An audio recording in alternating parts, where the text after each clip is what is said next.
Bueno, es muy parecido. Si ustedes entraron al último que yo di, cuando hice el select de una tabla, es muy parecido, solamente hay que hacer algunos cambios.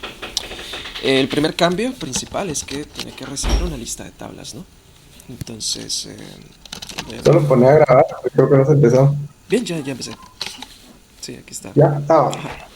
Sí, es este circulito rojito acá. Gracias. Entonces, a nivel de gramática, pues es eso, que necesita una lista de identificadores. Si me voy al select, entonces puede ser el asterisco o un select, ¿no? Y identificadores. Identificadores es una lista de, de identificadores, ¿no? Recordamos que identificador puede ser letras de la A a la Z, algunos números, guión bajo, etcétera, ¿no? Entonces es un nombre de alguna tabla. Entonces aquí viene una lista. Las listas, ¿cómo se hacen?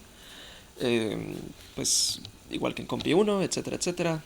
Cuando esté el caso base, que solamente venga uno, se hace una lista que tenga el primer elemento. Cuando ya venga seguido de coma, pues se agarra la lista del elemento 1 y se le agrega lo del segundo elemento y así se va haciendo una lista. Entonces eso ya lo saben hacer. Y eso es lo que vamos a enviarle al select, ¿no? Entonces hasta ahí a nivel de gramática, todo claro, ¿no? Otra cosa que se puede explicar es la cláusula where. Entonces anteriormente, la vez pasada que hablé del select, había mostrado que yo creé nuevamente las expresiones para los select. Entonces si se dan cuenta, cuando nosotros utilizamos el where, ¿qué es el where? Es una producción. Esa producción where lo que tiene es la palabra reservada where y esto que es una condición. Una condición básicamente es una expresión, pero la tuve que armar desde cero. Eso con el propósito de que siempre de la mano izquierda de la expresión tenga que venir un símbolo, ¿ya? No tenía sentido que se pudieran hacer otro tipo de expresiones porque siempre lo que queremos hacer es comparar nombres de columnas. Entonces tuve que volver a armarlas completamente. Entonces la precedencia más baja, por así decirlo, sería el and y el or, ¿no? Después de eso vienen las condiciones, las expresiones relacionales, menor que, mayor que, etcétera, etcétera, etcétera. Después las aritméticas. Y por último lo que son las condiciones unarias, las agrupaciones. Uy, no sé dónde me fui. Pero bueno, eso, tuve que volver a armar las expresiones básicamente. Me había quedado acá. Entonces unarias, grupos y por último en el caso base, que pueden venir literales, que son cadenas de texto, enteros, decimales, etcétera, funciones nativas, otros nombres de columnas o llamadas a variables. Entonces un símbolo que es un símbolo, pues básicamente eso está por acá. El símbolo es esto de acá. Es un identificador que puede o no venir seguido de más identificadores separados por punto, y que es un varchar, es una llamada de variable, y que es lo mismo, es un identificador, pero que al principio tiene una arroba. Entonces eso es lo que podemos tener en condición. Se entiende que es una expresión, ¿no? De hecho, como estoy usando el patrón intérprete, a nivel de patrón intérprete, estas condiciones son expresiones, expresiones unarias, expresiones binarias, etcétera, etcétera, etcétera. Entonces la condición en el where es una expresión que al final va a ser, al nivel más alto, una expresión binaria. ¿Se va entendiendo hasta el momento? ¿Preguntas? ¿Comentarios? Sí, dale. Muy bien. Entonces a nivel de gramática eso. Entonces eso es lo que estamos recibiendo en el select. Primero recibimos el contexto en el que se hizo el select. Si estuviéramos haciendo el select desde un procedimiento, una función, le estaríamos enviando el contexto dentro de la función. Ese es el contexto. El nombre de la base de datos, la lista de tablas, es una lista con cadenas de texto. Las expresiones de retorno, recordemos que el select también va a tener expresiones aquí en la selection list. ¿Qué es la selection list? Es esto que se llama return expression, y una return expression puede ser una expresión, puede ser la función contar o la función sumar. Lo tomé como casos especiales. Siempre contar y sumar son expresiones, pero que solamente se pueden utilizar dentro del select y tienen unas cuantas cosas diferentes de las otras expresiones. Bueno, esas son las return expressions y la condición que les había explicado, eso que es una expresión binaria o nada, porque podría ser que no venga una condición. Y esto de la posición es simplemente para control de errores semánticos. Bueno, primero hay que ir a buscar nuestro XML y cargarlo en memoria. Es este database tree. Yo lo hago con etelement, etree de Python. Hacemos un arreglo vacío y decimos que por cada una de las nombres de tabla en nuestra lista de tablas, lo que vamos a hacer es que en nuestra base de datos, que recordemos que es un XML, vamos a buscar ese nombre de tabla. Si no encuentra pues el nombre de tabla, pues hay que hacer que tire un error de ejecución, ¿no? Porque no se encontró tal tabla en tal base de datos. Entonces eso es lo primero. Después tenemos que cargar los datos de columna de la tabla. Cuando encontramos la tabla, la cargamos en memoria del XML, tenemos que obtener los datos de la columna. ¿Qué son los datos de la columna? Para que se hagan una idea de cómo está mi XML. Tomamos esta base de datos llamada hola. Por ejemplo, si tenemos la tabla ejemplo, y aquí cuando le estoy diciendo que estoy obteniendo los datos de columna, es esta parte de acá. Estoy obteniendo un diccionario que me dice que columna 1 es tipo int, no es null, si eso no es primaria, etc. Entonces, eso es todo lo que está haciendo getTableColumns. Nos sirve tener el diccionario con los datos de las columnas porque vamos a tener que unir las tablas y hacer casteos. Y entonces para eso nos sirven los datos de las columnas. Después tenemos que buscar los records en el XML. Es lo mismo. Buscamos el elemento que se llame records, que sería todo esto de acá, que son todas las filas. Conviene mucho tener un XML con este formato, que tenemos elementos que se llaman record o como ustedes los quieran llamar, y en cada record, en cada fila, están las columnas. Columna 1 tiene este valor, columna primaria tiene este valor, etc. La ausencia de un nombre de columna dentro de estos elementos significa que no tiene ningún valor. Entonces aquí sería columna 1, 1, columna primaria 1 y columna 2 sería null, porque no aparece acá. Entonces eso es lo que estoy obteniendo aquí, todos los records, todas las filas. Y entonces a nuestra lista vacía de tablas le vamos a agregar, en este caso yo lo decidí hacer por medio de una clase llamada tabla. Y aquí es en donde está la magia, por así decirlo, para poder hacer el select de varias cosas. Tenemos que hacer joins implícitos, lo que significa que tenemos que hacer el producto cartesiano entre dos tablas. Y eso lo vamos a ver ahorita. Entonces, ahorita lo único que estábamos haciendo en esta parte del código fue que hacemos una lista vacía, buscamos las tablas en nuestro XML, cargamos los datos y también obtenemos sus datos de columna. Y para cada una de las tablas hacemos una nueva instancia de tabla que tenga el nombre de la tabla, los datos de columna y las filas. Ahorita todo esto es a nivel de XML, ¿ok? Eso es lo único que estoy haciendo acá. Y estoy creando una nueva instancia. ¿Se entiende hasta el momento lo que voy haciendo, no? ¿Sí? ¿No? Bueno, yo sí. Sí. Excelente. Entonces, ¿qué es table? Bueno, table recibe, tal y como dice aquí, datos de columna, que como les decía es un diccionario que tiene el nombre de la columna y sus atributos, que son en forma de diccionario también. Y los records, que es un elemento de ET. ET es este XML etree elementary. Si ustedes están usando eso en su proyecto, pues entenderán este tipo de dato, ¿no? Y si están utilizando otra cosa, pues solo sepan que es los datos del XML, del elemento records, que es esto de acá.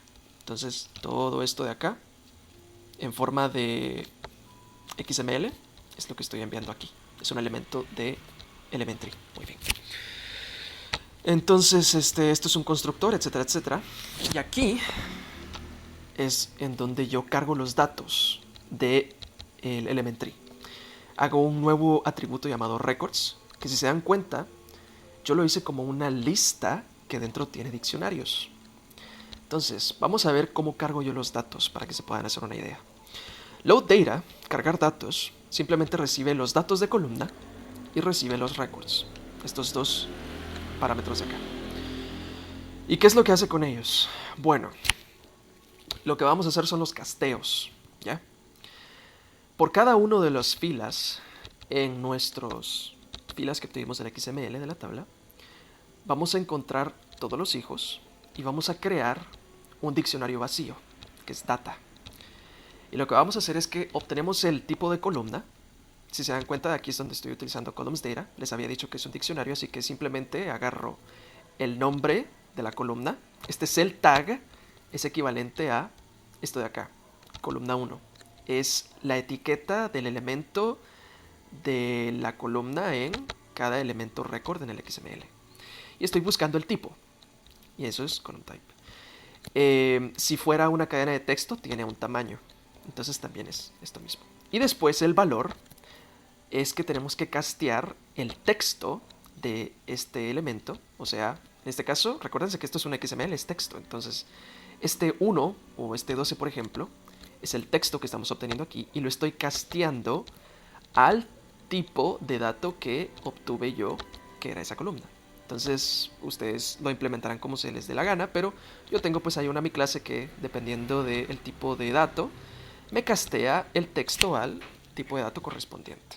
Entonces, si esto es, por ejemplo, aquí columna 1, resulta que columna 1 es un entero, entonces el texto 1 es casteado a un entero de Python. Bien, eso es lo que estamos haciendo acá. Si existe type length, si existe el tamaño, eso significa que estamos hablando de una cadena de texto y tenemos que convertirlo en un entero en mi caso. ¿Ya? El nombre de la columna en la tabla va a ser el nombre de la tabla seguido de la columna.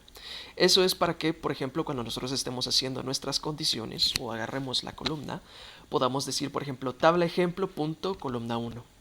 Entonces ese es el nombre que nosotros le vamos a dar a esta columna. ¿Ya? En mi caso yo creo un nuevo símbolo, ¿ya? Entonces le paso el nombre, el valor ya casteado, el tipo de columna y el tamaño del tipo de dato. Este type length solamente serviría si es un tipo de dato en char o en varchar. Entonces muchas veces es vacío, ¿ya? Y lo que hago es que en data, que les había dicho que es un diccionario vacío, asignado a la llave nombre, que es el nombre de la columna, le asigno el nuevo símbolo creado. ¿Qué es este símbolo que estoy yo usando aquí? Es un símbolo de los que yo utilizo en los contextos. ¿Ya? Y para que funcione tanto para nombres compuestos como para nombres normales, guardo dos entradas. Guardo el nombre compuesto, que es tabla.columna, y guardo solamente el nombre de la columna. Entonces, guardo dos referencias, pero que tienen el mismo valor. Eso es, por supuesto, para que si yo hago, por ejemplo, un query, yo pueda hacer, por ejemplo, select tabla columna, pero también pueda decir columna. Entonces me puede reconocer ambos nombres. ¿Ya? Por eso es que lo guardo dos veces, pero con nombre diferente, el mismo valor. ¿Se entiende eso? Sí, no, tal vez. Va. Entonces ahí lo que estás haciendo nada más es preparar tus datos, digamos, como para Exacto. armar tu producto cartesiano para después Efectivamente. ya caerle con las consultas, digamos. Así es, así es. Y si se dan cuenta, es importante que hagan los casteos de una vez porque ahí es en donde ustedes pueden utilizar sus reglas semánticas, ¿no? Este, cuando yo agarro el texto y lo casteo y lo meto en un símbolo, cada símbolo ya tiene sus reglas semánticas según el proyecto, ¿no? Que por ejemplo, si el tamaño es mayor que el tamaño que yo le había establecido, que trunque la cadena de texto. También sirve que para, por ejemplo, si yo guardé en mi, digamos, por ejemplo, columna 2 es decimal, pero yo podría guardar columna 2 como un entero y cuando lo agarre lo voy a castear y se va a convertir en un decimal. Entonces, por eso lo casteo de una vez. Y sí, eso es lo único que estoy haciendo. Estoy casteando los datos, guardándolos en diccionarios y eso va a ser cada fila. Entonces, realmente cada fila de mi tabla es una lista y en cada elemento de la lista tengo un diccionario que tiene todos los nombres de las columnas, ¿ya? Y sus valores, que son símbolos. Eso es todo realmente. Aquí agarro todo lo que estaba en mi tabla, pero también tengo que tomar en cuenta los valores vacíos, ¿no? Entonces, así como lo hice aquí, que agarré los elementos del XML, también van a haber columnas que no tienen ningún valor en el XML, porque pues nunca les di un valor, cuando los inserté no eran obligatorios. Así que también hay que buscar todas las columnas faltantes y en vez de castear un valor, pues simplemente se les pasa nada. Es un valor vacío, pero es un valor que tiene que existir, ¿no? Porque a pesar de que no aparezca en el XML, eso significa que pues no tiene nada, pero lo tenemos que tomar en cuenta. Y es eso. Entonces, eso es realmente lo que hace load data from elementary, que te llena la lista de todas las filas, pero con ya los elementos casteados. Y la forma en la que lo guarda es una lista de diccionarios, donde cada diccionario, las llaves son los nombres de las columnas y los valores son los valores casteados del XML. ¿Se entiende? ¿O tienen alguna duda? ¿Se perdieron? No sé, díganme ustedes. Sí, sí, se entiende. Excelente. Va. Ahora, ¿cómo hacemos el producto cartesiano? Es fácil. Yo lo utilicé, como les dije, a nivel de objeto. Cada tabla tiene un método llamado join que recibe una instancia de otra tabla. Ese es este self, porque no se puede poner table, ¿no? Tabla es igual a un objeto tabla. Ya. Hacemos una nueva lista de filas vacía y decimos, por cada una de las filas en la tabla que nosotros queremos unir, venimos y mapeamos, hacemos un map de nuestras filas y las unimos en un nuevo diccionario donde están unidas sus filas y nuestras filas. Eso es lo que significa esto. Entonces, recuerden que map lo que hace es que agarra una lista o un iterable y le aplica esta función a cada uno de los elementos en esta lista. Entonces, si se dan cuenta, estas son nuestras filas. Estamos agarrando cada una de nuestras filas y se la estamos añadiendo a las filas de la tabla que estamos uniendo. Por eso es un producto cartesiano. Entonces, se entiende lo que está pasando aquí, ¿no? Esto igual se podría haber hecho con dos fors. De hecho, aquí también hay un for. Hay dos fors, pero pues yo lo decidí hacer con un mapeo, ¿no? Y después de eso, el resultado de la unión de las dos filas se agrega a la nueva lista de filas, ¿no? Entonces aquí estamos haciendo el producto cartesiano. Y otra cosa, dentro de tabla yo tengo una lista de columnas, que es una lista de cadenas de texto, que si se dan cuenta lo que es que esto me sirve para el encabezado de la tabla cuando ya yo muestre el resultado del select, porque es una lista que tiene el formato de nombre de tabla, columna, ¿ya? Cuando yo hago un join, tengo que agregar a la lista de columnas todas las columnas que vienen de la otra tabla. Entonces hago el producto cartesiano y después le agrego a mi lista de columnas de mi tabla actual la lista de columnas de la tabla que estoy uniendo. Entonces esa es la clave para hacer el join. ¿Se entendió ahí cómo hice el producto cartesiano?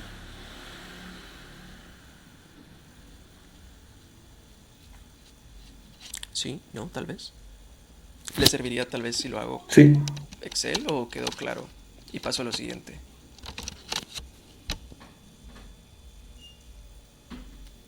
Ustedes me dicen. Veamos un ejemplo. Creo que sí me quedó claro, pero veamos. Va. Supongamos que tenemos dos tablas, ¿no? Tabla 1 y tabla 2. Y cada tabla pues tiene filas, ¿no? A, B y C. Digamos, este A, B y C es una fila entera que tiene varias columnas. Solo para que entiendan. Estas no son columnas, estas son filas enteras. Y la tabla 2, por ejemplo, tiene los elementos D, E y F, ¿ya? Entonces estas son filas. Fila A, B, C, fila D y F. El producto cartesiano de unirle la tabla 1 a la tabla 2 es que vamos a tomar... La forma en la que yo lo estoy haciendo en mi código es esta. Tomo la primera fila de tabla 2 y creo una nueva fila donde le uno la fila de tabla 1. Entonces, de A, de B y de C. Esta es una nueva fila en mi tabla unida, ¿ya? Estas tres filas nuevas salen de combinar la primera fila de la tabla 2 con todas las filas de la tabla 1. Después, ¿cómo obtengo las siguientes filas? Tomo el segundo elemento de la tabla 2 y nuevamente le uno todas las filas de la tabla 1, ¿ya? Y tomo el último elemento de la tabla 2 y le uno todos los elementos de la tabla 1. Ese es el producto cartesiano. Vale. ¿Se entiende entonces cómo se hace el producto cartesiano?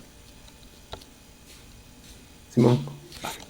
Entonces eso es lo que está haciendo este código acá. Ustedes lo pueden implementar como se les dé la gana, ¿no? Pero como les dije, yo lo hice como un diccionario, ¿no? Cada fila de la tabla es un diccionario que tiene, pues, los nombres de las columnas. Va. Ahora que ya tenemos eso, tenemos que realizar eso por cada uno de los... cada una de las tablas.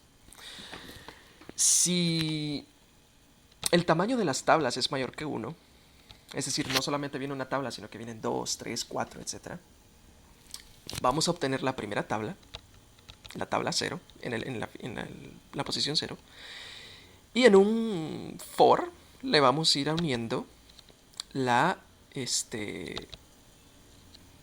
tablas que nos queden, ¿no? Entonces tomamos la tabla de la izquierda, esto es left table, la tabla de la izquierda, ¿no? Si tomamos como referencia a esto, la tabla de la izquierda es la tabla 1 y le vamos a unir la tabla de la derecha. Entonces, left table, join, la tabla a partir de la posición 1. Es decir, tomamos la tabla 0, le unimos la 1 y después, en la siguiente iteración, esto es la tabla 2. Y si se dan cuenta, left table sigue siendo la tabla que unimos anteriormente. Entonces a la tabla que unimos anteriormente con la otra, le unimos la siguiente tabla. Entonces unimos la tabla en pares. Tabla 1 con tabla 2, eso crea una nueva tabla. Nueva tabla con tabla 3, crea una nueva tabla con tabla 4 y así. Entonces lo voy uniendo por pares. ¿Se entiende cómo hago las uniones entonces? Ahí solo estás uniendo estructura todavía, ¿verdad? Sí, es lo que les había mostrado, es el producto cartesiano. Ajá. Entonces ahorita todavía no estoy haciendo el select, solo hice el join. ¿Ya? Y bueno, entonces ahora que ya hice el join, ya tengo mis tablas enteras, ya lo tengo todo cargado en memoria, en diccionarios, como a mí me sirve. Y también pues me interesa obtener la lista de las columnas. Voy a hacer una lista de filas vacía. Si hay una condición que tenemos que evaluar, aquí es en donde nos sirve pues las tablas que acabamos de hacer. Vamos a crear un nuevo contexto. Recuerden que contexto es a nivel de patrón intérprete, por así decirlo, la tabla de símbolos, ¿no? La tabla de símbolos nos sirve cuando estamos evaluando expresiones. Si nosotros evaluamos una expresión como esta, por ejemplo, variable más 1, entonces a nivel de patrón intérprete, la forma de poder traducir variable es que existe un contexto que tiene una referencia a este nombre y pues se traduce a un valor. Entonces lo que nosotros vamos a hacer para poder efectuar el select es que vamos a crear por cada una de las filas en nuestra tabla que ya está toda unida, ¿no? Ya después de que unimos toda la tabla, por cada una de las filas resultantes vamos a crear un contexto, ¿ya? En donde los valores de ese contexto van a ser los nombres de columna y los valores en esa fila. Recuérdense que lo que estoy obteniendo aquí es un diccionario. Este record es una fila y es un diccionario. Si me voy otra vez a la tabla, les voy a mostrar. Realmente lo que es records es una lista con diccionarios, ¿sí? Tengan eso en cuenta. Entonces lo que estoy obteniendo aquí es un diccionario donde cada llave es un nombre de columna de la tabla o de las diferentes tablas porque uní todas las tablas en una sola.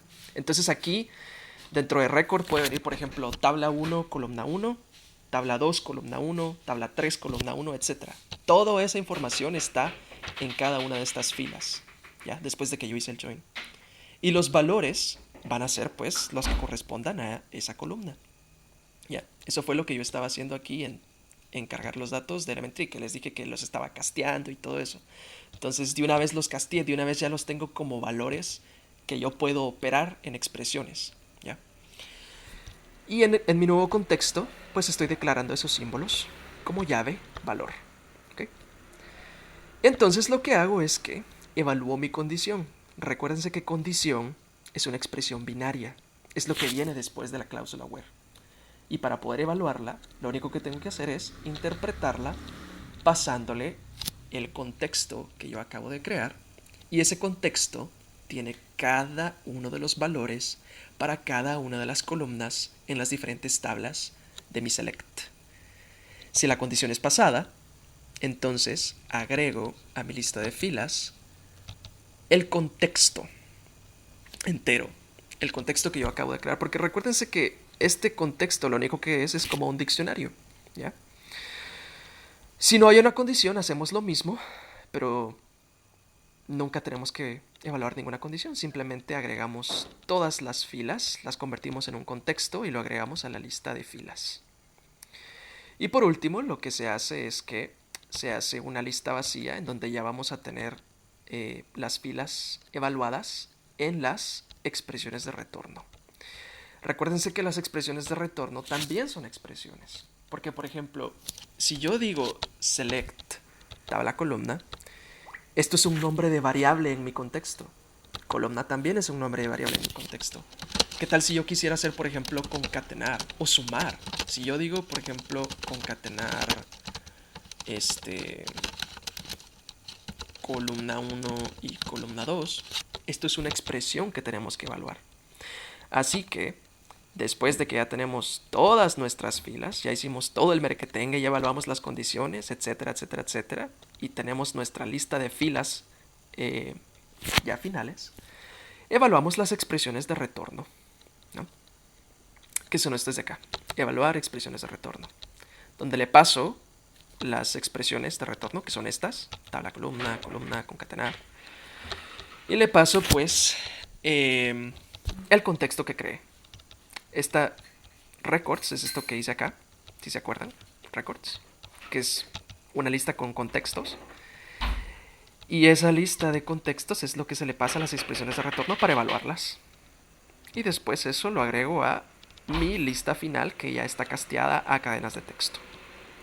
Y eso es lo que le enviamos finalmente al frontend con su header, que es la lista de columnas, y los text records, que es ya haber evaluado las expresiones de retorno. ¿Cómo se evalúan las expresiones de retorno? Es fácil, pues. Expresiones de retorno es esto.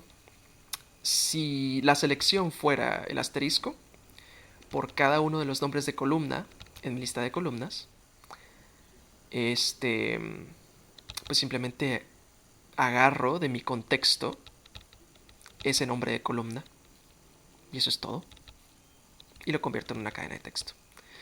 Pero si sí hubiera expresiones de retorno, es decir, que no viene un asterisco, entonces tengo que agarrar mi expresión, interpretarla, pasándole el contexto. Y eso es lo que yo voy a agregar a mi fila que voy a mostrar en mi frontend. Entonces, de todo esto que expliqué, ¿qué es lo que se tienen que llevar para entender cómo hacer esto? La clave es hacer el producto cartesiano, y cuando ya tengan el producto cartesiano, esos datos conviértanlos en un contexto para que eso pueda ser pasado a la condición para ser interpretada, y finalmente para poder obtener los valores en el select. Entonces estas también son expresiones, ¿ya?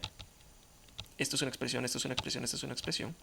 Así que por eso conviene hacer una lista que tenga todos los contextos que ustedes crearon, para que agarren cada contexto en la lista de contextos y se lo pasen a las expresiones de retorno para ser evaluados como expresiones, ¿ya? Y eso es lo que ustedes después poblan una fila, que pues en mi caso yo lo convierto en cadena de texto, y eso es lo que se envía finalmente al frontend. Nada más. Esa es la clave para hacer el select de varias tablas. Preguntas, cosas que quieran tener claras, dudas que Mira, tengan. no me quedó claro cómo le agregas las condiciones ya cuando tenés y los récords, cómo evaluas las condiciones cuando son múltiples. Bueno, eso se Cuando hay, hace. por ejemplo, columna 1 igual a 10 y columna 2 mayor que 20 o algo así, una expresión así. Sí, sí, sí. Pues mira, eso se tiene que armar a nivel de gramática, básicamente.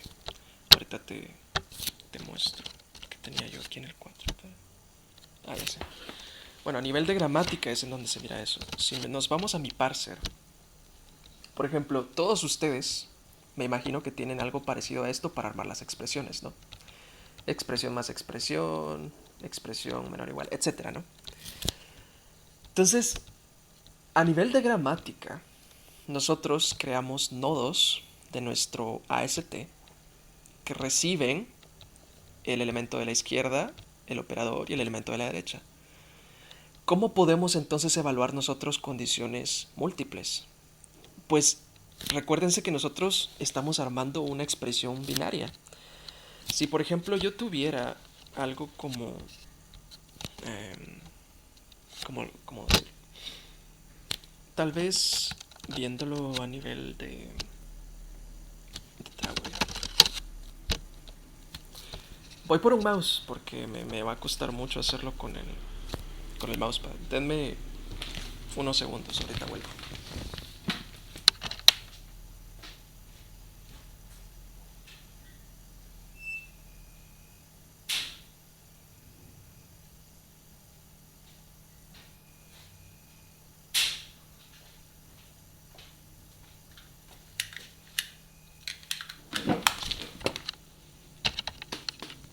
Ok. Entonces, problemas técnicos. Bueno, aquí está mi mouse. Supongamos entonces que tenemos una condición compuesta. Solo que cargue esta cosa. Y voy a tomar la misma gramática que tengo yo. Acá. Vamos a ver. Condición, condición, condición. Entonces, voy a ir armando el árbol, el AST de la condición para que pues te puedas dar una idea de cómo lo estoy haciendo. No importa.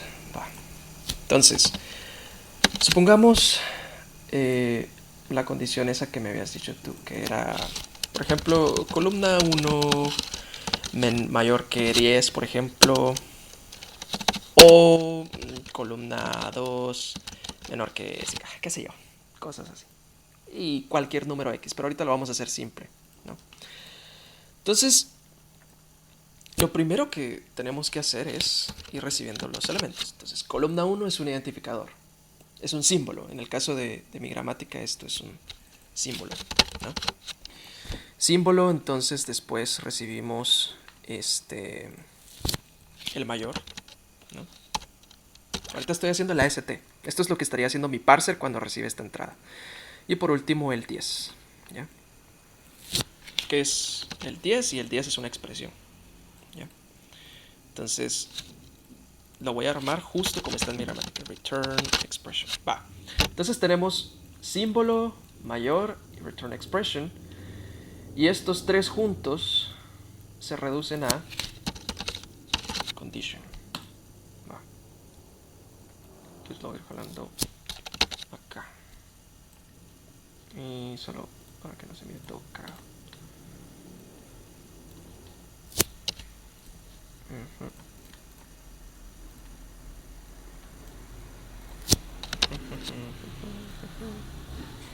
Va. Entonces aquí tenemos la primera parte. Y ahora pues vamos a hacer la segunda parte, ¿ya? Que es simplemente duplicar esto. Entonces puede ser esto y después lo otro que era columna 2, 5 y aquí era menor. Va. Y estas dos condiciones juntas van a ser una nueva condición, reducen a una nueva condición que tiene como operador el OR. Entonces este OR acá, aquí tiene un OR. Va. Esta es el árbol, el AST, que traduciría el parser recibiendo esta expresión. Si nosotros convertimos este AST en nodos para poder ser evaluados por el patrón intérprete, si te das cuenta, ahí es en donde se toman en cuenta las condiciones compuestas, ¿ya? Si nosotros estamos evaluando todo esto como una expresión binaria, lo que va a hacer el patrón intérprete es que se va a ir primero a la izquierda, va a buscar en el contexto el nombre columna 1, va a obtener su valor, lo va a comparar con el 10, va a devolver el valor aquí en condición, y después va a tomar la parte derecha, va a obtener del contexto columna 2, le va a evaluar con el 5, va a obtener el resultado, finalmente va a evaluar esto, y eso es lo que va a devolver en condición. Esto al final, ¿qué es lo que va a devolver? Va a devolver verdadero o falso. True y false. Entonces nosotros no nos tuvimos que preocupar porque fuera una condición compuesta, porque es una condición binaria al final y al cabo, que si lo hacemos con patrón intérprete, él solito se va a encargar de la recursividad. Lo único que nosotros tenemos que hacer es que a nivel de gramática tenemos que crear correctamente el AST haciendo instancias de nuestros nodos del patrón intérprete. Si lo hicimos correctamente, al final vamos a tener toda una expresión binaria que es la que, pasándole el contexto, vamos a poder evaluar completamente. Y al final va a devolver verdadero o falso. Eso es todo. No sé si ahí te quedó más claro.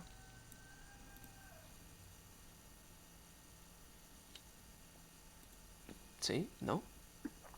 Entonces ahí en el AST, digamos, en el AST de la condición, Uh-huh. ya llevas los valores de esa tupla, digamos, o de esa fila.